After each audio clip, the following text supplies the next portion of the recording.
5, 4, 3, 2, 1. Shalom, selamat sore waktu Indonesia dan selamat pagi waktu Belgia. Bener gak nih, Pak Risa? Iya, betul sekali. Pagi ya Selamat. di Belgia. Iya, selamat datang di acara Bincang Toleransi, acara edisi khusus di Tolerance Film Festival 2021 yang kelima. Dan kita mengadakan acara ini namanya Bincang Toleransi karena hanya satu narasumber yang menjadi pembicara pemateri utamanya. Dan kali ini saya sangat terhormat, Tolerance Film Festival sudah berusaha mengundang seorang doktor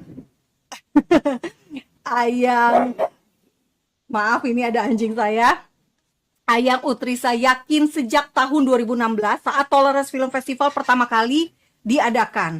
Tapi saat itu beliau sedang ada penelitian di Jepang selama 2 bulan gitu. Jadi nggak bisa datang. Dan karena waktu itu kita bekerja sama dengan kedutaan, dengan IFI Prancis ya. Jadi saya memang sengaja mencari orang yang berlatar belakang pendidikan lulusannya dari Prancis gitu. Nah, beliau inilah yang saya temukan. Dan beliau ini bukan orang sembarangan. Kalau kita baca CV-nya, ini S1-nya di UIN Syarif Hidayatullah Jakarta, Bapak Ibu semua.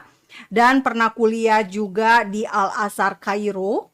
Lalu menyelesaikan S2 di Prancis, di Paris, Prancis dalam bidang sejarah, filologi, dan hukum Islam. Dan kemudian pernah juga sempat menjadi visiting research fellow di Oxford. Wah, berarti ini pernah di Prancis, pernah di Inggris, dan juga nggak ketinggalan pernah juga di Harvard Law School di Amerika. Jadi pengalamannya sangat banyak, sangat beragam. Dan terima kasih Pak Risa untuk kesediaannya. Dan justru dari Pak Risa loh, saya baru tahu ada seorang yang namanya Salomo Kaiser. Nah, mungkin Pak Risa boleh kasih tahu nggak ke kita-kita nih, siapa sih Salomo Kaiser itu sampai Pak Risa menulis tentang si Salomo Kaiser ini? Silakan Pak Risa. Bismillahirrahmanirrahim. Assalamualaikum warahmatullahi wabarakatuh. Salam shalom, salam sejahtera untuk kita semua. Tentu pertama-tama kami mengucapkan terima kasih kepada Ibu Monique Rickers dan tim yang telah mengundang kami untuk hadir dan berbicara untuk berbagi sedikit pengetahuan yang kami tahu hasil dari penelitian yang kemudian dituliskan dalam bentuk artikel dalam bahasa Prancis yang telah terbit beberapa tahun lalu mengenai seorang tokoh Yahudi Belanda yang amat sangat berperan penting di dalam penelitian, pendidikan, pengajaran hukum Islam di Belanda dan di Hindia Belanda, yaitu Salomo Kaiser. Nah, mengapa ini penting, Bu Monique dan teman-teman sekalian? Karena bagi masyarakat Indonesia yang dikenal ilmuwan dari masa penjajahan itu adalah Sunuk Hurukronya. Semua orang tahu Sunuk Hurukronya, baik dari pandangan positif maupun negatif. Nah, saat saya belajar S3, setelah S2 saya terus melanjutkan S3 di sekolah yang sama, École des Hautes Études en Sciences Sociales di Paris, Prancis, sekolah khusus untuk ilmu-ilmu sosial dan kemanusiaan, terutama dalam bidang sejarah, filologi, sosiologi, dan antropologi. Saat itu kami mengambil spesialisasi sejarah dan filologi, konsentrasinya pada hukum. Nah, saat kami sedang melakukan penelitian untuk disertasi doktor ini, kami temukanlah beberapa artikel tulisan mengenai Salomo Kaiser. Lalu setelah saya lihat, siapa ini orang Salomo Kaiser nih? Lalu saya temukan satu artikel yang bagus sekali, ditulis oleh salah satu profesor ahli hukum Islam di Maroko dan di Indonesia, pengajar di Universitas Leiden, yang bernama Leon Busquens. Dia menulis dalam bahasa Prancis bersama temannya Baudouin Dupré, dan kemudian artikel dalam bahasa Prancis kemudian diterjemahkan dalam bahasa Inggris. Saat itu saya masih lagi-lagi di Paris mengerjakan disertasi doktor saya. Dari situlah saya tahu bahwa ternyata ini orang sangat berperan penting dalam pendidikan dan pengajaran hukum Islam di Belanda dan di Hindia Belanda. Tapi mengapa masyarakat Indonesia pada umumnya, jangankan masyarakat awam ya Bu Monik dan teman-teman, masyarakat akademis saja, bahkan sejarawan ini boleh dikatakan tidak tahu. Nah, dari situlah kemudian saya merasa punya kepentingan untuk mencari tahu siapa tokoh Salomo Keizer ini dan apa sih latar belakang kehidupannya, pendidikannya, karyanya, sumbangsihnya bagi pendidikan pengajaran hukum Islam di Belanda dan sumbangsihnya di Hindia Belanda. Nah, ini yang coba kita akan paparkan pada kesempatan sore waktu Indonesia ini. Jadi Bu Monik, Salomo Keizer ini lahir pada tahun 1823 di Kampen dan wafat pada tahun 1868. Cukup muda, 45 tahun. Tetapi dalam usianya yang masih muda ini dia sudah memiliki karya yang sangat banyak dan memberikan sumbangsi yang besar yang saya akan jelaskan pada beberapa menit ke depan. Kalau menyebut nama Keizer, ternyata setelah saya telusuri di dalam genealogi komunitas Yahudi di Belanda, itu menunjukkan ada berasal dari satu keluarga Keizer yang tinggal di Amsterdam, dan keluarga Keizer Yahudi yang tinggal di Amsterdam ini adalah orang-orang yang bekerja, berusaha dalam bidang berlian. Ya. Nah, itu jadi latar belakang Keizer, dan kita tahu bahwa dari dulu sampai sekarang memang masyarakat Yahudi itu memegang usaha berlian di seluruh Eropa. Misalnya kalau teman-teman ke Belgia itu ada kota yang namanya Anvers atau Antwerp, ya. Itu adalah toko berlian terkenal di sana, kota berlian. Jadi orang kalau mau beli berlian itu ke Belgia, terutama di kota Antwerp atau Anvers dalam bahasa Prancis. Nah, itu latar belakang keluarganya. Nah, Salomo Keizer ini termasuk generasi pertama cendekiawan Yahudi Belanda bersama dengan Lehman Borstan dan Levi Alikohen. Jadi 3 orang ini mengingatkan saya pada 3 serangkai. Kalau kita ingat 3 serangkai pada awal abad ke-20, 1910-1930, saat gerakan kemerdekaan Indonesia. 3 serangkai kita tahu, ada Dawes Dekker, Cipto Mangunkusumo, dan Ki Hajar Dewantoro. Nah, ketika saya menulis tokoh ini, loh, kok 3 orang ini sama seperti dengan 3 serangkainya Indonesia, ya. Jadi ternyata Salomo Keizer ini betul-betul orang penting generasi pertama cendekiawan Yahudi Belanda. Nah, bagaimana latar belakang kehidupan dia kecil sampai dewasa? Nah, saat dia katakanlah tingkat SD, SMP, SMA, dia terkenal sebagai siswa yang cerdas, dan perlu diketahui Bu Monik dan teman-teman, saat itu komunitas Yahudi di Belanda itu sangat terpengaruh dengan sistem pendidikan Jerman. Nah, sistem pendidikan Jerman inilah yang kemudian diterapkan pada komunitas-komunitas Yahudi yang ada di Belanda dan diterapkan pada sekolah-sekolah Yahudi. Dalam sistem itu ada 2 pendekatan ya dalam belajar gitu ya. Yang satu disebut pendekatan sekuler, yaitu Haskalah. Yang kedua pendekatan keagamaan, yaitu pendekatan keyahudian. Ya. Nah, di sana dia tentu kritis, melakukan protes-protes dan lain sebagainya. Nah, lalu dia melanjutkan kuliah di Universitas Leiden. Ya, jadi berbangga nih orang-orang Indonesia yang kuliah di Leiden. Ini adalah tempat penting untuk persemaian para intelektual cendekiawan hampir seluruh orang Belanda, apapun latar belakang, mau Kristen, Protestan, Katolik, ya, Yahudi. Pada tahun 1847,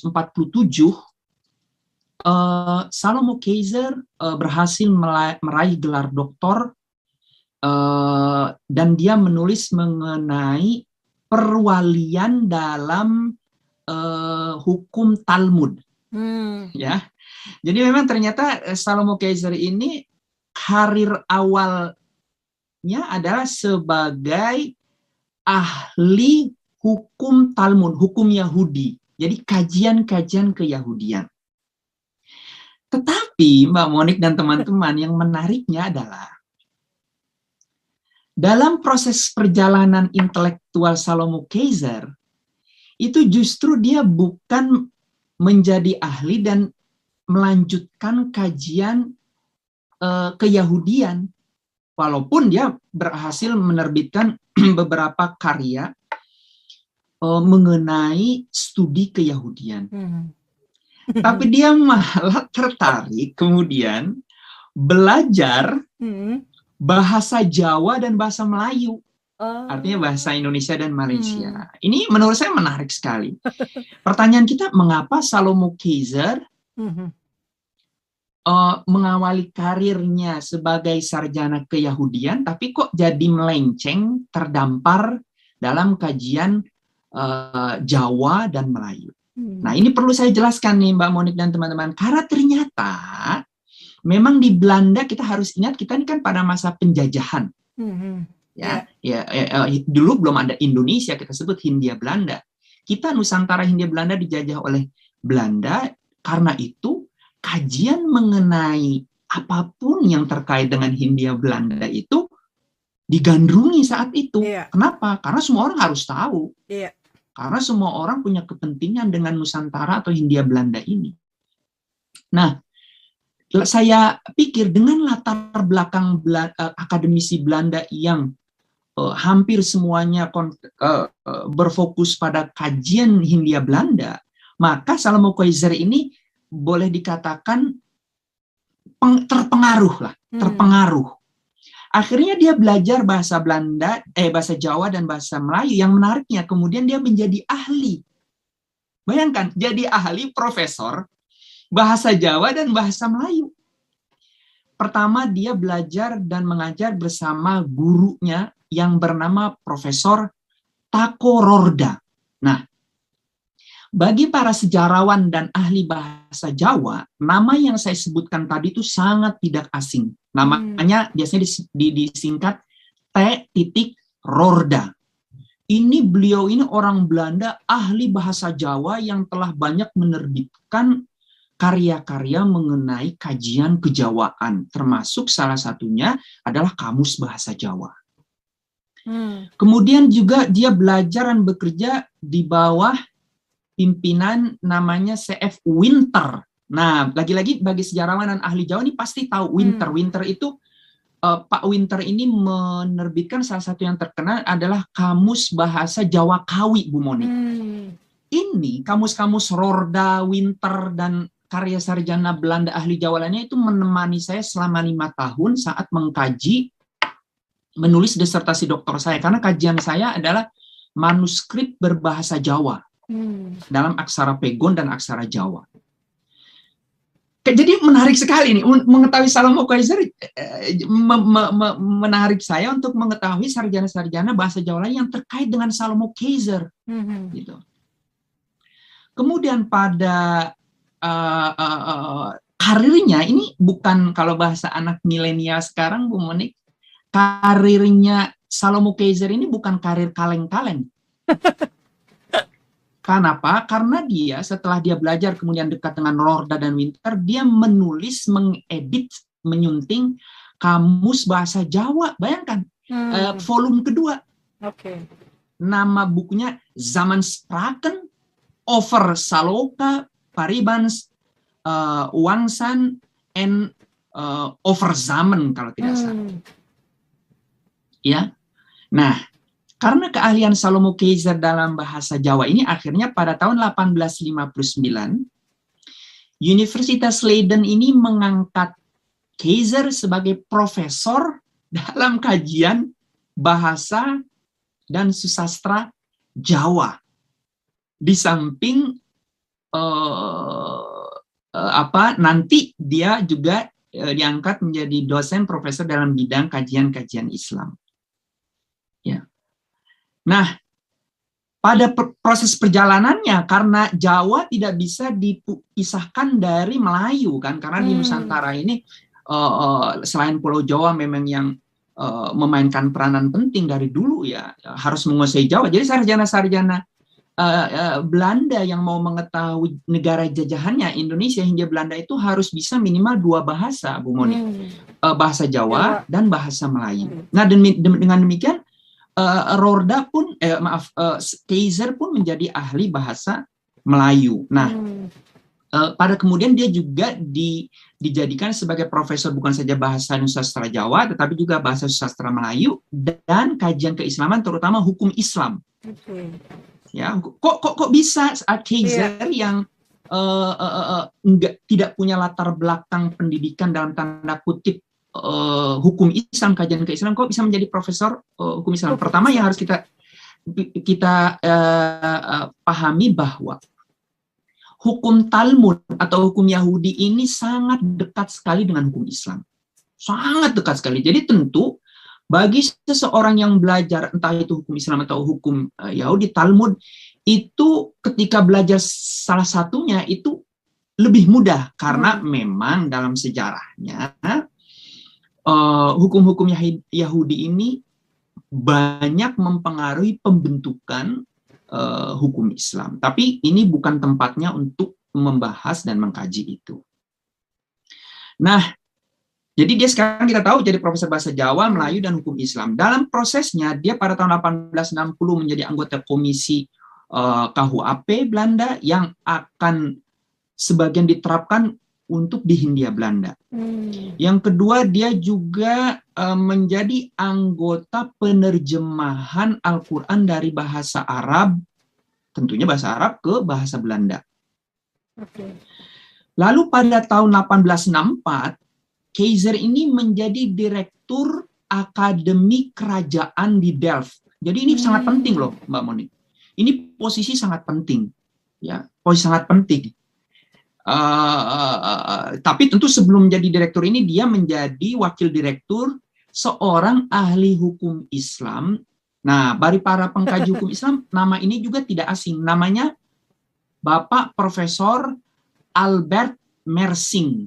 Tulisannya Albert Meursinge ya tulisannya. Jadi Mersing. Nah, Albert Mersing bagi mereka yang meneliti, mengkaji hukum Islam, ini tokoh yang tidak bisa dikesampingkan, terutama di Eropa. Ya, jadi Albert Mersing, kemudian Snoek Groenje, lalu dilanjuti dengan Ignaz Goldziher, Joseph Schacht adalah orang-orang para bapak pendiri Orientalisme dalam bidang hukum Islam. Tapi Mersing ini justru orang yang menanam. Ya. Nah, Albert Mersing sebagai profesor ahli hukum Islam ini, dia telah menerjemahkan karya-karya fikih dari bahasa Arab ke dalam bahasa Belanda. Nah, dalam proses itulah kemudian Salomo Keizer ini banyak berhubungan dengan hukum Islam dan belajar, dan bukan itu saja, dia tentu belajar, dan akhirnya dia menerjemahkan, menulis. Bayangkan, jadi emang pintar sekali nih Salomo Keizer. Nah, saat dia menjadi wakil direktur Albert Mersing, kemudian dia menjadi direkturnya tahun 1864, ada beberapa proyek besar yang dia lakukan, Bu Monik dan teman-teman. Yang pertama, Salomo Keizer ini menerjemahkan kitab fikih yang ditulis oleh seorang fakih madhab Syafi'i sangat terkenal. Namanya Imam Abu Ishaq Ash-Shirazi. Nah, bagi pendengar kita, pemirsa kita yang dari UIN, Einstein gitu ya, dari pesantren misalnya yang mengkaji hukum Islam, itu pasti tidak mungkin tidak kenal nama ini. Tidak mungkin. Namanya Abu Ishaq Ash-Shirazi, pengarang kitab yang namanya Al-Muhadzab. Salah satu karya terpenting di dalam madhab Syafi'i setelah kitab Al-Muhadzab yang kemudian dijelaskan panjang lebar atau bahasa di kalangan pesantren disyarah oleh Imam An-Nawawi dalam karyanya Al-Majmu' Syarhul Muhadzab yang ada sampai puluhan jilid, 24, 26 tergantung penerbitnya. Nah, dia menerjemahkan buku kitab fikih yang masih berbentuk naskah. Jadi dari sini kita tahu dalam proses penerjemahan ini dia tentu sambil belajar, ya.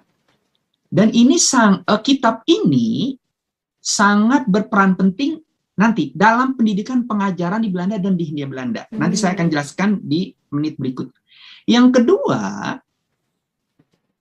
Salomo Kaiser ini menerjemahkan buku, ya, boleh kan generasi ketiga terpenting dari seorang faqih alim madhab Syafi'i juga. Nama kitabnya yang sampai hari ini masih dipelajari di kalangan pesantren, ya, Bu Manik, terutama di pesantren-pesantren di bawah Nahdlatul Ulama NU. Nama kitabnya Tuhfatul Muhtaj. Ya, Tuhfatul Muhtaj ini ditulis oleh Imam Ibnu Hajar Al-Haythami, ya, yang kuburannya di dekat Imam Syafi'i di Kairo. Nah, harus berkunjung juga nih Mbak Monik ya, Kairo untuk mengetahui peradaban Islam juga. Iya. Nah, beliau menerjemahkan ke dalam bahasa Belanda, judulnya Kitab Tuhfah Javans Muhammadens Wetboek. Artinya kitab buku Muhammad Islam untuk dalam bahasa Jawa juga dan diperuntukkan untuk orang Jawa. Menariknya adalah kitab Tuhfah ini ternyata nanti saya jelaskan digunakan dalam pendidikan dan pengajaran para calon-calon ambtenar, calon-calon pekerja orang Belanda yang akan ditempatkan di Hindia Belanda dan para pekerja-pekerja orang Indonesia Nusantara Hindia Belanda yang bekerja untuk Belanda. Ya. Dan kitab Tuhfah ini masih digunakan bahkan sampai Indonesia merdeka dan banyak sekali ini sekarang salinan-salinannya. Terakhir, Salomo Kaiser juga ditugaskan untuk membuat satu buku panduan untuk para hakim dalam bidang pidana, teman-teman.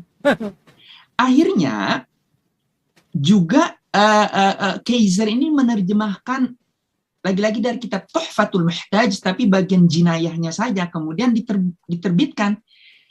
Judul bukunya saya lupa, Het Strafrecht for Javans Muhammadis, jadi kitab pidana Muhammad untuk orang-orang Jawa kira-kira ya, dalam bahasa Jawa juga, karena nanti digunakan untuk orang-orang di Hindia Belanda. Terakhir, karya terpenting dia adalah dia menerjemahkan kitab penting juga, yaitu kitab Matan Takrib, karya seorang alim faqih madhab Syafi'i juga, bernama Imam Abu Syuja'. Menariknya, kitab ini sampai hari ini masih dikaji di hampir seluruh pesantren di bawah Nahdlatul Ulama maupun yang sama dengan Nahdlatul Ulama, Nahdlatul Waton, Perti di Sumatera Barat, Al-Khairatus Sulawesi, Jamaatul Wasliyah di Sumatera Utara, dan pesantren-pesantren tradisional lainnya. Kitab ini masih dikaji. Jadi bayangkan, kitab Tuhfah yang dikerjakan oleh Salomo Kaiser pada abad ke-19, kitab Abu Syuja', Matan Takrib yang dikerjakan Abu Syuja', sampai sekarang masih ada. Ya, jadi ini luar biasa. Dan terjemahan kitab Tuhfah yang dilakukan oleh Salomo Kaiser dan kitab Matan Takrib Abu Syuja' ini digunakan Untuk apa? Nah, pada karir berikutnya. Apa itu? Nah, saat Kaiser menggantikan gurunya, Albert Mersing ini, dia menjadi direktur akademi kerajaan, Salomo Kaiser mendapatkan tugas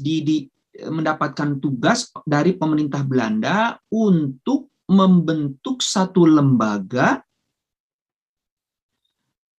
pendidikan di Indonesia maupun di Hindia Belanda. Lalu dibuatlah oleh pemerintah Hindia Belanda itu pusat pendidikannya di Surakarta, Bu Mani. Oke.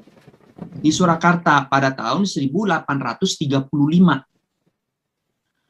Lah ternyata ini berguna dan berjalan dengan baik. Jadi orang-orang Belanda yang sudah ada di sana, kemudian orang-orang Nusantara Hindia Belanda yang dijadikan pekerja oleh penjajah kolonial Belanda ini, dia harus mendapatkan pendidikan di Surakarta.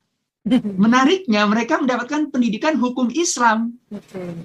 Kenapa? Karena ini adalah lembaga pendidikan untuk para hakim, para orang-orang yang bekerja di pengadilan. Dan karya-karya yang dilakukan oleh para orientalis Belanda ini digunakan.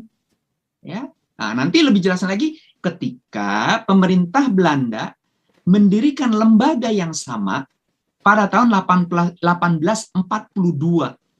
Berarti 7 tahun setelah pendirian lembaga di Surakarta. Didirikan di Amsterdam. Apa tujuannya? Nah, tujuannya lembaga ini adalah lembaga pendidikan bagi seluruh orang Belanda yang akan ditempatkan di Indonesia, di Hindia Belanda. Salah satunya yang wajib dipelajari selain bahasa Melayu, selain bahasa Jawa, itu adalah hukum Islam. Kenapa? Karena menurut para cendekiawan dan pemerintah Hindia Belanda, tidak mungkin bisa memahami masyarakat Hindia Belanda tanpa mengetahui hukum Islam. Selain hukum adat tentunya ya, hukum adat itu juga sama.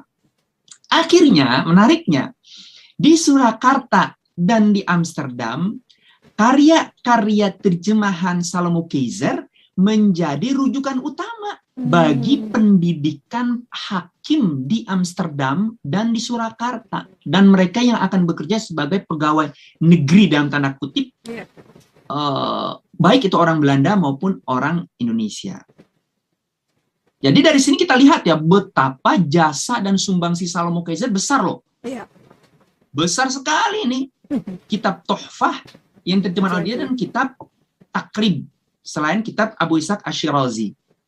Nah, dari sini kita tahu bahwa Kaiser inilah orang Yahudi Belanda inilah yang berperan sangat penting dalam menggelorakan kajian hukum Islam klasik fikih.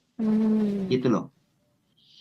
Jadi intinya Kaiser ini saat dia menjadi direktur, pokoknya semua orang Belanda, orang Hindia Belanda yang mau bekerja di Hindia Belanda harus memahami fikih. Bayangkan, hebat dan teman-teman. Harus memahami fikih, bayangkan. Kitab Tuhfatul Muhtaj Ibnu Hajar Al-Haythami dan teman, ini saya perlu beritahu loh. Kitab Tuhfatul Muhtaj bangun epistemologinya oleh Van Vollenhoven di dalam bukunya 3 jilid mengenai adat recht, hukum adat. Nah, Ibu Monik, teman-teman sekalian, para pendengar dan penyimak, dari penjelasan saya yang cukup panjang lebar ini, kita menjadi paham bahwa Salomo Kaiser memberikan sumbangsih yang tidak kecil bagi pendidikan, pengajaran, dan pemahaman, penyebaran hukum Islam baik di Belanda dan di Hindia Belanda di Indonesia. Mungkin itu yang saya bisa sampaikan, Bu Monik, dan tentu banyak hal yang saya bisa jelaskan dan paparkan, tapi akan lebih baiknya saya menunggu pertanyaan-pertanyaan dari Bu Monik atau teman-teman yang sedang menyaksikan melalui media sosial atau YouTube. Iya. Terima kasih Pak Riza, sangat detail sekali ya Pak Riza penjelasannya. Dan sejauh ini yang saya tangkap adalah kontribusinya si Kaiser ini sangat banyak. Pak Riza bisa dengar saya?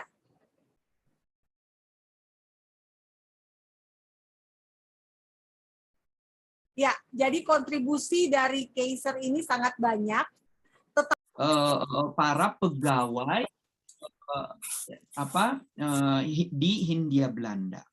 Yang kedua, apakah Salomo Kaiser pernah datang ke Nusantara, ke Hindia Belanda? Sepanjang yang kami tahu, Pak, berdasarkan penelusurannya belum pernah, Pak. Belum pernah, tapi bisa jadi saya salah, bisa jadi saya tidak tahu. Namanya sejarah itu kan, Pak, kita bekerja berdasarkan sumber yang ada, Pak ya. Tapi yang saya temukan sampai hari ini belum pernah ke Nusantara. Mungkin nanti ada peneliti setelah saya yang menemukan suatu arsip, ternyata mungkin Kaiser pernah ke Surakarta misalnya, memberikan sambutan atau periksa para hakim di pengadilan gitu ya. Tapi yang saya temukan belum pernah, Pak. Iya, iya. Berarti tapi dia punya posisi penting kan, Pak? Ya. Dia punya posisi penting sebagai direktur Akademi Kerajaan Belanda. Mungkin bahasa sederhananya kalau di Indonesia sekarang tuh ketua BRIN lah ya. Iya, iya. Ya, ketua atau LIPI-nya atau ya ketua LIPI atau BRIN sekarang. Jadi dia membuat kebijakan, menjadikan fikih hukum Islam menjadi salah satu kuliah, kalau bahasa sekarang mata kuliah yang wajib diambil oleh seluruh orang di Nusantara Hindia Belanda dan di Belanda yang akan ditempatkan di Indonesia harus belajar kitab-kitab fikih ini. Menurut saya ini luar biasa loh, Pak. Siap. Ya, luar biasa sekali. Ini nggak mudah menjadikan suatu kebijakan yang hasil terjemahan dan kebijakannya ini berpengaruh sampai satu abad ke depan, Pak. Demikian. Baik, ya. Terima kasih Pak Riza atas penjelasannya. Sama-sama Pak Gideon. Ya. Buku yang diterjemahkan oleh Kaiser ini betul-betul saya baca. Kebetulan saya bisa bahasa Arab, saya bisa bahasa Prancis, saya bandingkan. Itu betul-betul terjemahan yang sangat bagus, bermutu, berkualitas. Ya. Nah, buku yang diterjemahkan oleh Kaiser dari Matan Takrib Abu Syuja' Madhab Syafi'i ke dalam bahasa Prancis ini pun menjadi salah satu sumber buku penting yang dijadikan rujukan pada pendidikan hukum Islam di Amsterdam dan di Surakarta. Ya, nah dari situ kita tahu sumbangsihnya Kaiser positif atau negatif. Kita sudah bisa melihat kan, positif atau negatif kalau begini. Tentu positif. Dan bahkan perlu saya beritahu Bu Monik dan teman-teman bahwa buku dalam terjemahan bahasa Perancisnya itu masih digunakan sampai hari ini loh, di minimal kalangan akademisi pengkaji hukum Islam.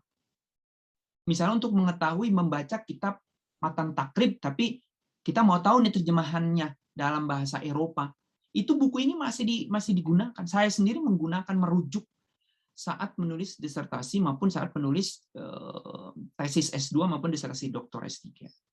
Jadi untuk menjawab pertanyaannya, sumbangsih Salomo Kaiser positif atau negatif sudah bisa terjawab dengan sendirinya kan? Tentu sumbangsih dia sangat positif. Nah, justru menurut saya karena keyahudian Salomo Kaiser inilah dia saat membahas fikih itu sangat boleh dikatakan tekstual, boleh dikatakan setia terhadap apa yang diinginkan oleh fikih. Karena itu saya bilang tadi kan, Mersing kemudian Kaiser ini tuh sangat fikih sekali gitu. Yang kemudian ada perdebatan pada masa berikutnya, terutama Huvell dan murid-muridnya Snukhrohonje, kemudian Van Vollenhoven, mereka mulai menyingkirkan fikih. Coba, menyingkirkan fikih. Nah, kalau dari sini saja, kita paham bahwa Kaiser ini bukan saja positif, justru berjasa untuk mempertahankan fikih murni, tekstual, sebagai rujukan para pekerja PNS lah ya, Hindia Belanda, terutama para hakim di baik di pengadilan agama maupun di pengadilan sipil ketika ada kasus-kasus yang terkait dengan orang Islam dan hukum Islam, mereka merujuknya dari kitab-kitab fikih hasil kerja terjemahannya Mersing dan Salomo Kaiser, kitab Tuhfa tadi ya, terus kitab Abu Syuja.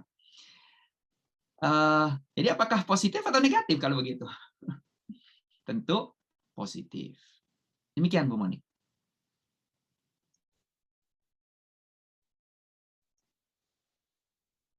Tidak terdengar ya Bu Monik suaranya. Sekarang Pak Risa, terima kasih. Sekarang Pak Risa, kalau misalnya ini positif, gitu, tapi kenapa banyak yang nggak tahu? Iya, kalau soal tahu dan tidak tahu ini kan persoalan kita mau baca atau tidak. Oke. Kemudian kita ini kan begini, Mbak Monik, jangankan misalnya masyarakat umum. Di awal tadi saya sudah sebutkan, saya aja yang baru dari tahu pesantren, gitu ya. SD, baru tahu saat mengerjakan. Artinya apa Bu Monik? Sebetulnya ini tamparan bagi pendidikan kita di NKRI. Artinya apa? Berarti penelitian kita masih kurang. Oke. Penelitian kita masih kurang, belum bisa mengungkap banyak hal mengenai masa lalu. Itu artinya apa? Itu artinya kita butuh banyak sejarawan. Nah, karena itu saya mendorong para generasi muda tentu harus pinter sains, teknologi, itu mah sudah pasti. Tetapi mungkin adalah sebagian kecil, kita butuh minimal 1.000 sejarawan, Bu Monik. Kenapa? Karena saya sebagai sejarawan dan filolog, kita punya banyak sumber, jutaan arsip loh. Dan kita belum tahu banyak. Ini saya baru satu kecil mengenai tokoh Salomo Kaiser. Belum arsip-arsip Belanda yang belum disentuh itu masih banyak. Naskah-naskah Indonesia yang belum disentuh masih banyak. Koran-koran yang terbit pada masa Hindia Belanda masih banyak. Jadi sungguh kita ini sebetulnya dari pelajaran bincang-bincang kita ini adalah ini sebetulnya pelajaran buat kita buat ternyata penelitian kita sangat terbelakang dalam bidang sejarah terutama, dan karenanya kita butuh banyak sejarawan dan lebih banyak dibuka jurusan-jurusan sejarah. Sayangnya kan menjadi sejarawan atau jurusan sejarah itu dianggap sebagai jurusan tua, jurusan tidak bergengsi, nggak laku, mau makan apa, bahkan dianggap jurusan sejarah itu setingkat dengan jurusan-jurusan seperti filsafat, kebahasaan yang tidak bisa memberikan jalan hidup, memberikan duit. Lah, Mama nih, kalau seandainya semua orang berpikir seperti itu, mau jadi apa kita? Bangsa tanpa sejarah adalah bangsa tanpa ruh dan jiwa. Nah, kita butuh, mudah-mudahan Bu Monik, nih yang mendengar bincang-bincang kita ini tergugah untuk menjadi sejarawan dan belajar S2 kesejarah dan membahas sejarah Hindia Belanda Nusantara pada masa lalu yang ternyata memberikan landasan-landasan hidup bersama dengan penuh tepasalira atau toleransi dan gotong royong yang selama ini itu menjadi nilai-nilai bangsa kita. Kenapa terus tergerus? Ada persoalan-persoalan transnasional dan lain sebagainya, tetapi menurut saya karena para sejarawannya cuma sedikit, cuma bisa dihitung dengan jari loh, Bu Monik, sejarawan di Indonesia, dan nggak mungkin dong membahas sejarah Indonesia yang ya Allah ya Rasulullah. Maksud saya itu arsip Belanda, naskah Indonesia yang belum dikaji. Puji Tuhan. Itu masih ratusan ribu, Bu. Iya, benar. Haha. Jadi ini yang salah di mana? Salah kita semua, Bu. Iya. Karena kita tidak mempelajari. Contoh saja, Ibu tadi bilang orang Manado dari Sulawesi. Sekarang saya tanya, siapa sejarawan ahli Manado? Iya, benar. Tuh kan? Ya? Heeh. Hampir Nah, nggak ada ya. bayangkan. Hampir Nanti kita nggak ada. bertanya, misal, bagaimana sejarah kerajaan di Manado? Bagaimana misalnya adat biara? Apa hukum adatnya? Kristenisasi, Islamisasi di Manado, dan lain sebagainya. Bayangkan, kalau kita tidak tahu, yang ada apa nanti, Bu Moni? Yang Iya, ada mereka benar. mencari Google. Di Google ditulis oleh orang-orang, banyak orang-orang yang tidak bertanggung jawab. Bahaya ya? Bahaya, Bu Monik. Ayo, makanya jadi sejarawan semuanya. Iya, setuju. Untung Pak Risa sudah memulai ya, dan ini penting sekali memang. Dan pertanyaan saya berikutnya nih Pak Risa, apakah sekarang ini kan tadi kan dikatakan memang ada pemikiran yang menarik ya dari Kaiser bagaimana menerapkan antara hukum adat dengan hukum Islam. Ya. Dan di Indonesia ini banyak banget sebetulnya hukum adatnya kan. Tetapi Betul. memang sekarang sudah tidak terlalu mendapat porsi karena sekarang yang dirujuk adalah memang hukum Indonesia. Nah, bagaimana sekarang ini posisi dari hukum Islam itu sendiri? Apakah, pertanyaan saya nih mungkin lebih ke kontemporer ya, ke kekinian sekarang, apakah karena tidak dapat tempat di hukum adat atau sebaliknya sehingga maka lahirlah perda-perda yang berbau hukum Islam tersebut? Baik, baik. Wow, ini pertanyaan yang sangat bagus sekali, Bu Monik, dan mungkin juga pertanyaan banyak pemirsa, penyimak, pendengar.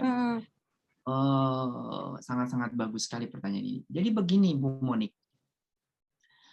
Di Indonesia ini kita menganut satu sistem yang disebut pluralisme hukum atau kemajemukan hukum. Apa itu pluralisme hukum? Pluralisme hukum adalah berlakunya beberapa hukum dalam satu negara.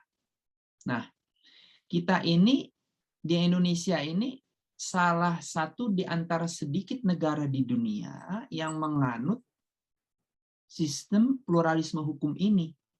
Ya, kebetulan sekali nih Bu Monik, kebetulan kami sekarang sedang mengerjakan satu proyek besar mengenai hukum perdata, terutama hukum keluarga di sekitar 50 negara di dunia yang memiliki sistem pluralisme hukum. Tetapi kami fokus terhadap 6 negara sebagai laboratorium penelitian kita, karena 6 negara ini memiliki banyak sistem hukumnya. Siapa saja negara-negara itu? Ya, Indonesia, India, Mesir, Libanon, Kamerun, Nigeria. Senegal ya, saya lupa. Libanon itu sistem hukumnya yang terbanyak di dunia, 18 hukum. Israel itu termasuk yang banyak juga. Karena di Israel itu nggak ada hukum negara, Mamoni. Tidak ada hukum positif. Yang berlaku adalah hukum agama. Jadi kalau orang Yahudi ya hukum hukum Yahudi. Dia orang Kristen, hukum ya kanonik. Kristen. Ya kanonik. Kalau Islam ya syariah, fikih. Kalau dia misalnya Hindu ya Hindu, Buddha. Jadi berdasarkan hukum agamanya sama hukum seperti agama di Libanon. Nah, di Indonesia itu termasuk negara yang menganut sistem pluralisme hukum, hukum positif, hukum adat, dan hukum Islam. Nah, hukum positif itu adalah hukum yang berlaku untuk semua orang yang tadi disebut hukum NKRI, hukum Indonesia. Nah, hukum positif ini sumbernya banyak sekali, Bu Monik. Iya. Entah itu ratifikasi konvenan perjanjian internasional, entah itu dari hukum adat, entah itu dari hukum Islam, dari semuanya. Jadi sebetulnya hukum adat, hukum Islam, dan hukum-hukum agama lain ini itu menjadi sumber-sumber dalam pembentukan hukum nasional. Jadi kalau dikatakan hukum adat tersisihkan oleh hukum positif dan hukum Islam, ada benar dan ada tidaknya. Ada benarnya karena masyarakat Indonesia ini kan sudah berubah secara sosiologis dan antropologis. Dulu masyarakat agraria, masyarakat yang belum berinteraksi dengan dunia modern, di mana hubungan antar masyarakat, nilai-nilai tradisi, nilai-nilai norma sosial, nilai-nilai adat itu masih berlaku ketat dan kuat. Ketika kampung-kampung daerah-daerah di Indonesia mengalami modernisasi, terutama setelah tahun 80-an ke atas, pola hidup masyarakat Indonesia ini kan berubah. Perubahan ini akibat modernisasi dan globalisasi ini merubah cara pandang masyarakat pada kedudukan adat istiadat atau hukum adat itu sendiri. Jadi bukan terpinggirnya hukum adat, itu konsekuensi logis akibat yang tak terhindarkan dari proses modernisasi, globalisasi, dan pembangunan yang ingin dicapai oleh negeri ini, maksudnya Indonesia. Ya. Tetapi kendati demikian, masih banyak daerah-daerah yang masih sangat ketat hukum adatnya, Bu Moni. Dan ini perlu harus diketahui, di dalam pengadilan kita, dan bahkan di KUHP kita, di rancangan KUHP yang sudah puluhan tahun ini, 30 tahun lebih dirancang tapi belum juga diresmikan karena memang rumit sekali. Itu jelas dikatakan di dalam pendahuluan, saya baca rancangannya, bahwa hukum adat itu adalah salah satu sumber. Jadi luar biasa sebetulnya. Sistem hukum kita itu memberikan hukum adat itu luar biasa. Nah, kenapa kemudian kurang? Ya tadi saya bilang tadi, akibat yang tak terhindarkan dari pilihan negara bangsa kita untuk memodernisasi seluruh struktur sistem pemerintahan dan tatanan masyarakat. Dengan sini masyarakat sudah mulai berlari dari adat istiadat tradisi itu. Misalnya dulu di bawah tahun 70-an, sekarang lagi ribut zina, apa macam-macam, itu kan peraturan hubungan antara lelaki dan perempuan di masyarakat kita, kalau Bu Monik, kalau saya tentu baca, sebelum tahun 80-an kan ketat, sangat ketat. Oh iya, saya waktu kecil aja di tahun 80-an, 90-an, ini nggak boleh ini. Saya ingat sekali misalnya nenek saya marah ketika saya nonton film, padahal film-film misalnya Dono Kasone Indro, ingat ya Bu Monik, itu kan selalu menampilkan artis-artis yang tentu sekarang sudah pada hijrah itu, penampilannya mohon maaf seksi ya, ya hanya menggunakan pakaian renang. Nah ketika melihat adegan film itu, padahal di film Dono Kasone Indro itu nenek saya bilang begini, tutup matanya, tutup matanya, tutup matanya. Nah artinya apa? Bayangkan orang kakek nenek kita itu sangat ketat. Kenapa? Adat istiadat tradisi. Karena proses perjalanan dan lain-lain sekarang semakin terbuka persoalan seksualitas, maka nilai-nilai adat setempat itu semakin tergeruskan ya. Jadi hati-hati nih. Kita tuh kan selalu menyalahkan pihak lain atas apa yang kita lakukan dan kita jarang berani bertanggung jawab atas pilihan yang kita ambil. Jadi hukum adat dia masih berlaku. Lalu bagaimana dengan hukum Islam? Apakah karena tidak mendapatkan tempat di dalam hukum positif tingkat nasional hukum daerah sehingga diterbitkanlah perda-perda syariah? Baik.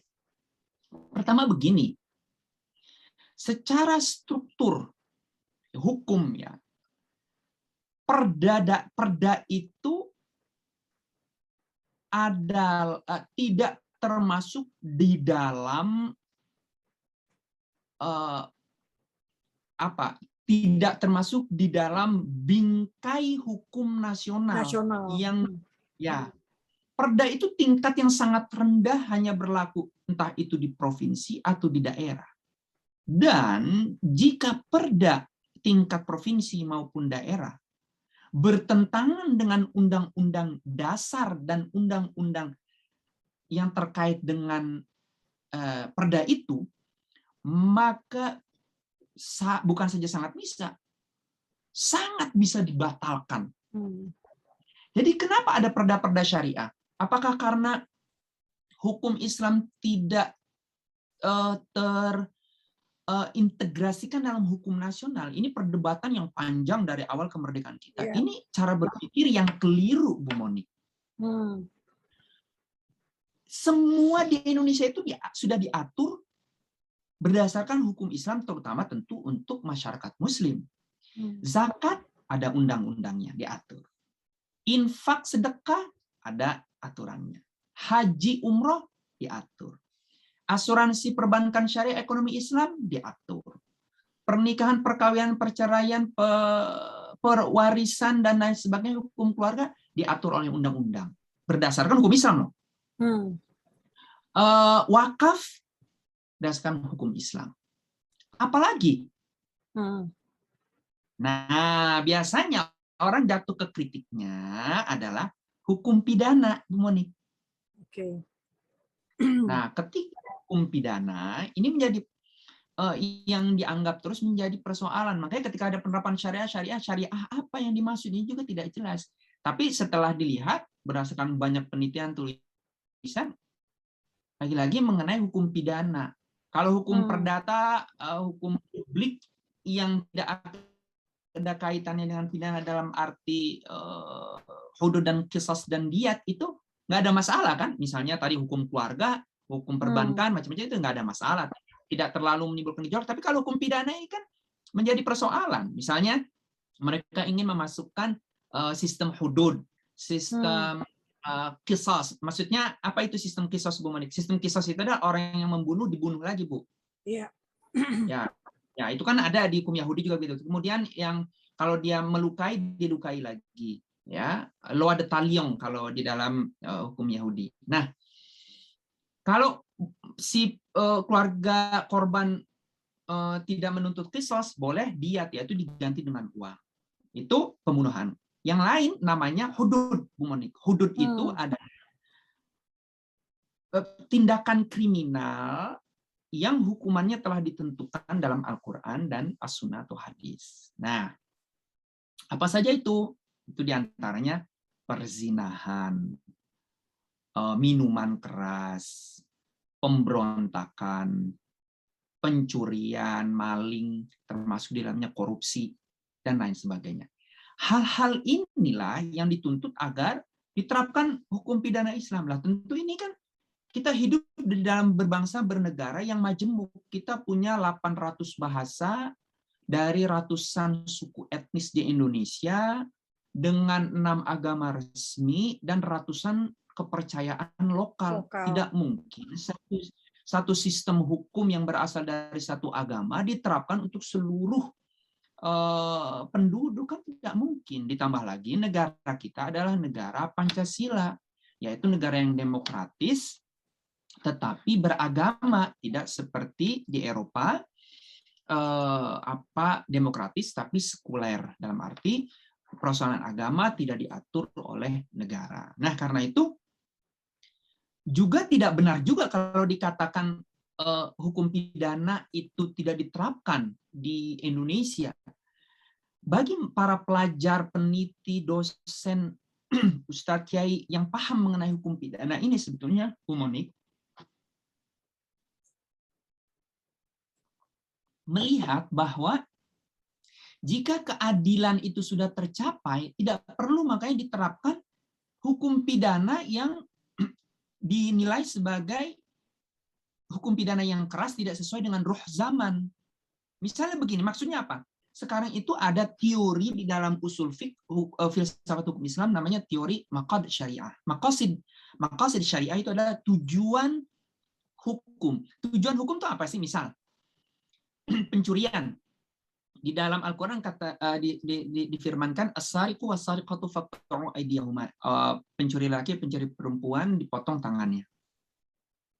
Kenapa hukuman potong tangan ini pada abad ke-7 begitu penting? Karena itu hanya salah satu jalan. Nah, ketika pada masa ini ada cara lain mencegah pencurian, ada hukuman lain untuk mencegah pencurian, maka tujuannya sebenarnya sudah tercapai. Contoh, misalnya kerja sosial, misalnya penjara, misalnya denda, misalnya dia apa hukumannya kalau di Indonesia itu ditangkap penjara, ya.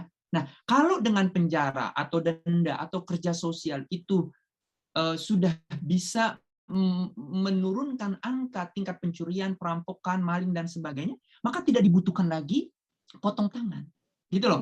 Nah, ini bagi orang-orang di pesantren, UIN, Yai Einstein, petani dari kampus-kampus yang belajar betul-betul fikih paham. Lalu siapa sih orang-orang yang selalu mendengungkan hukum pidana syariah? Adalah mereka yang menggunakan itu untuk kepentingan politik untuk meraih kekuasaan. Ibaratnya syariah ini menjadi alat dan barang dagangan dalam wacana politik mereka yang saya sangat tidak setuju dan kita semua tidak setuju. Ini bahaya kalau agama dimainkan dalam agenda-agenda politik sebagian politisi dan parpol di Indonesia. Karena itu umat Islam secara umum mengatakan Pancasila bentuk negara kita sudah final.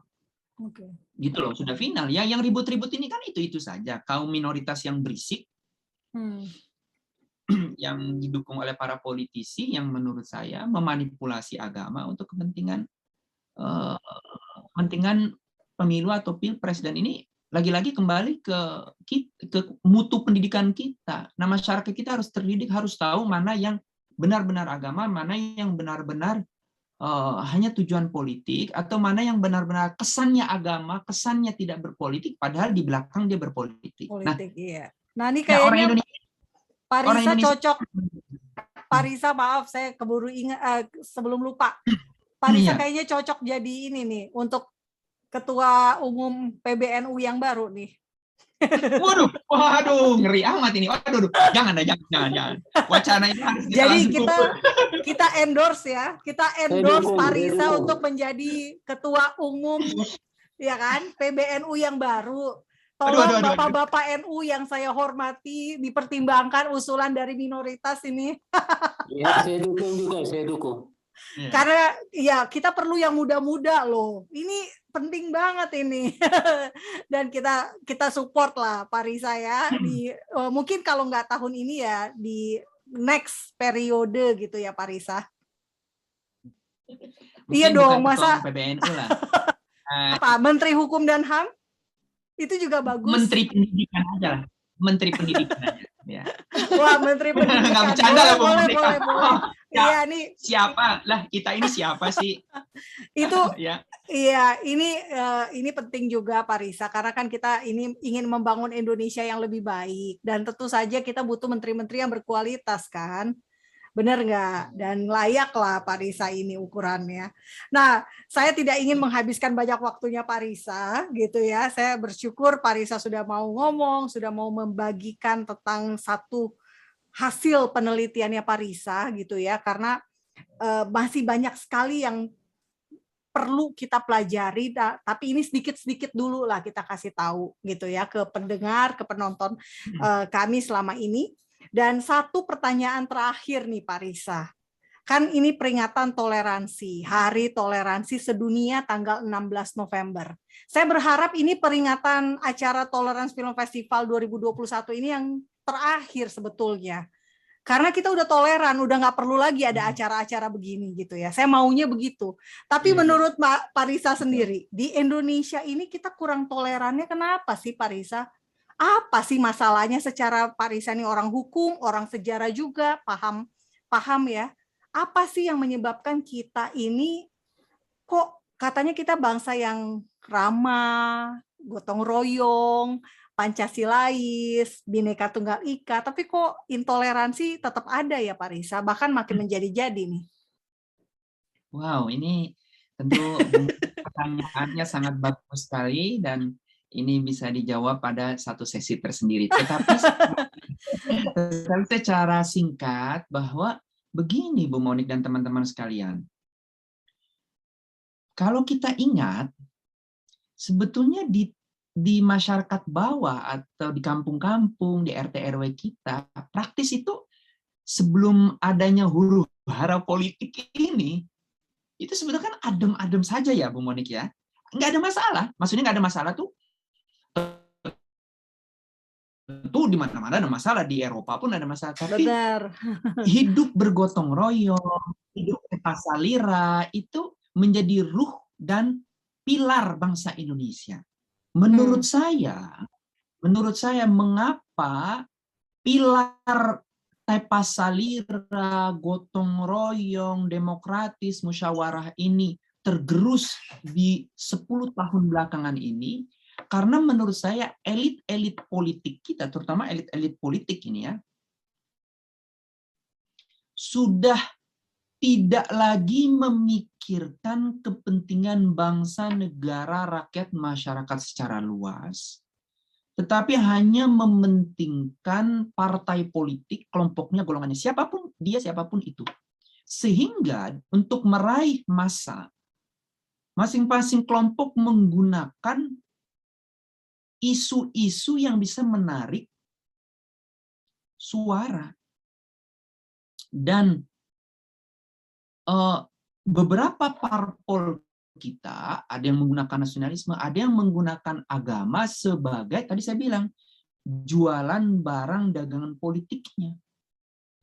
Nah, menurut saya karena akhirnya agama dijadikan sebagai pembeda di dalam politik, yang hanya ini tadi elit politik, tanpa disadari masuk ke dalam masyarakat, melebar di dunia media sosial, dunia maya, masuk ke kampung-kampung, yang ini menjadi saling mencurigai, dia mendukung parpol ini, dia mendukung parpol ini. Kalau udah mendukung parpol ini berarti ini. Jadi sudah ada proses, yaitu saling dukung-mendukung, dan dalam proses dukung-mendukung ini ada proses yang disebut labeling atau melabelkan orang atau melabelkan kelompok sebagai kelompok A, labelnya misalnya XYZ. Kalau kelompok B, labelnya misalnya BGH, misal gitu ya.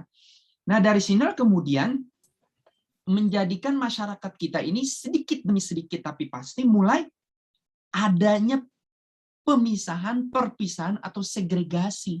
Nah, ini bahaya sekali, Bu Mon, bahaya sekali.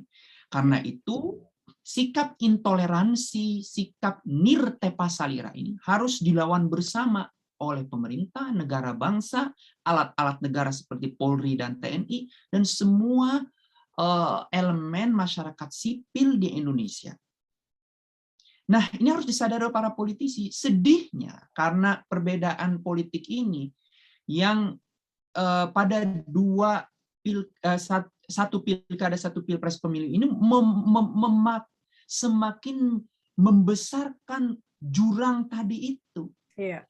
Yang pertama, menurut saya tanggung jawabnya adalah pada pilkada DKI. Kita lihat sendiri bagaimana jualan ayat dan mayat.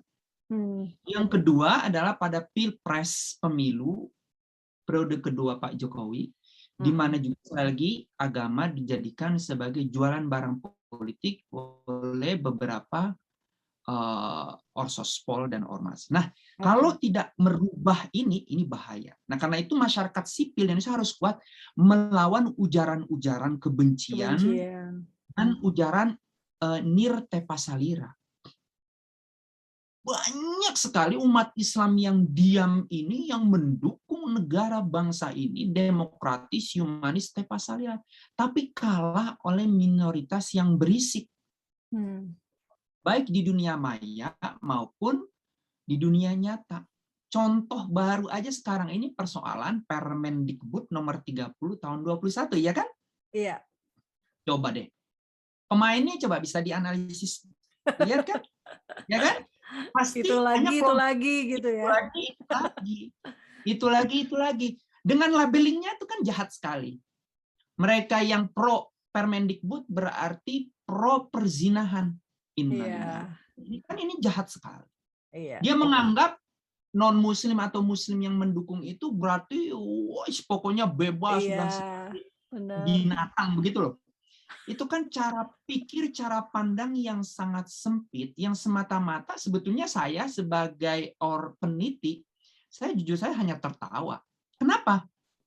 Kebetulan saya kan sedang melakukan penelitian tentang Mesir juga. Di Mesir dan di beberapa negara yang coraknya sama dengan Indonesia, hal seperti ini jualan politik kelompok itu terus. Nah, ini saya bisa cerita, bisa memaparkan hasil penelitian saya panjang lebar, tapi lagi-lagi bukan sesi saat ini. Singkatnya adalah, hati-hati. Kelompok-kelompok ini pintar sekali memutarbalikkan fakta, menggunakan fakta sejarah yang sungguhnya bukan itu, menjadi kesannya adalah sejarah. Misalnya melabel orang yang mendukung Permendikbud sebagai yang menghalalkan zina,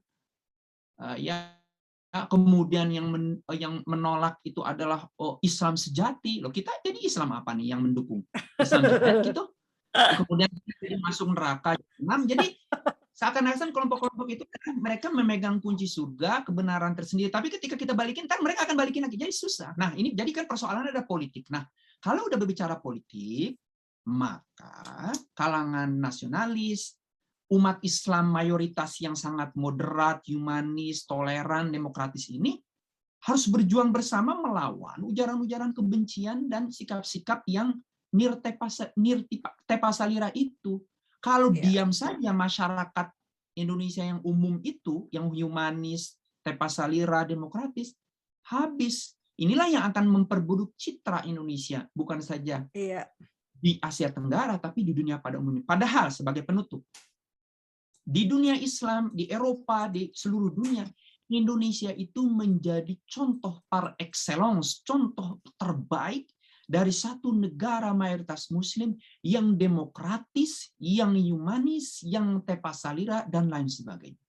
Tapi sedihnya 10 tahun belakangan ini, citra itu semakin turun dengan aksi-aksi nirtepasalira, dan itu didorong oleh lagi-lagi politik semuanya. Iya, benar. Dan organisasinya itu lagi ya, Pak ya. Ya. Yang berubah berbagai bentuk aja, berubah nama menjadi partai di sini dan sebagainya. Betul sekali, betul sekali. Nah, makanya Pak Risa pulang dong ke Indonesia. Ini udah mau pemilu loh kita nih. Aduh. Makanya setelah pemilu aja, kalau nanti jadi menteri baru pulang. Alah. Jangan dong, mestinya setahun sebelumnya udah pulang dulu. Jadi orang langsung, iya nih, ini bener nih calon yang memang mau berbakti buat negara nih karena dia ada di sini gitu kan. Nih kan Pak Risa mumpung masih muda gitu kan, bener-bener masih dibutuhkan nih kualitas pemikiran dan daya dobraknya itu loh Pak. Itu. Baik, terima kasih banyak. Saya bersyukur, terima kasih untuk Pak Risa yang bersedia tampil di acara Tolerance Film Festival, dan juga ini saya merasa terhormat karena seperti Pak Risa saya sudah ceritakan bahwa saya ini kan LSM modal nekat. Jadi dengan Bapak ada di sini itu sebuah bentuk konfirmasi lah bahwa apa yang saya lakukan ini, apa yang saya kerjakan ini dihargai juga oleh Bapak sehingga meluangkan waktu untuk bersama kita di sini. Jadi terima kasih banyak Pak Risa, saya percaya orang baik pasti ada banyak jalan yang diberikan oleh Tuhan. Tuhan pasti membuka jalan untuk hal-hal yang baik pula yang dilakukan oleh orang tersebut. Dan saya bersyukur, terima kasih untuk semua yang sudah ikut. Ada Pak Hastangka ini luar biasa, sudah mengundang saya 2 kali untuk acara bersama dengan mahasiswanya. Terima kasih Pak Hastangka. Terima kasih banyak. Mana nih Pak Hastangka, nggak keluar videonya? Oke, terima kasih ya Pak Hastangka, dan terima kasih semua yang sudah hadir. Memang sengaja saya tidak share ya, ini link YouTube-nya hanya untuk orang tertentu saja, karena memang diharapkan hanya menonton di YouTube. Baik Pak Risa, terima kasih. Ada pesan terakhir mungkin? Baik, Kata mutiara buat kita semua. tentu saya berterima kasih kepada teman-teman di Tolerance Film Festival, kepada Ibu Monik dan teman-teman semuanya di Hadasah, di LSM ini yang telah mengundang berbagi sedikit pengalaman dan ilmu yang kami tahu. Sebagai penutup, tentunya bagi siapapun yang melihat perbincangan ini, saya mendorong sekuat-kuatnya agar semua generasi muda untuk terus meningkatkan kapasitas keilmuannya melalui jenjang kuliah setelah S1, S2, S3 di bidang apa saja, baik di dalam maupun di luar negeri. Karena hanya dengan pendidikan orang bisa terbuka. Kalau ada orang yang berpendidikan yang tidak terbuka, itu ada faktor lain. Tetapi saya masih percaya bahwa dengan pendidikan, keadaan negara bangsa kita akan lebih baik. Karena itu saya mengundang semua generasi muda untuk belajar yang setinggi-tingginya S2, S3 dalam bidang sejarah, filologi, politik, dan seluruhnya. Setelah itu, mengabdi di berbagai lembaga negara, masuklah menjadi politisi, masuklah jadi PNS, sehingga ketika menjadi PNS, ASN, menjadi politisi, itu menjadi orang-orang yang baik, yang sudah demokratis, humanis, tepala salira. Ketika menjadi pimpinan, yang dia pikirkan adalah hanya untuk rakyat, negara, dan bangsa. Karena itu, yuk orang-orang baik, jangan tinggal diam, rebut posisi-posisi penting, berperanlah sebesar mungkin walaupun kita kecil, ya, baik organisasi maupun kita secara individu bukan siapa-siapa, tapi mari kita berperan dalam kehidupan sosial kemasyarakatan, sosial politik, dan sosial keagamaan.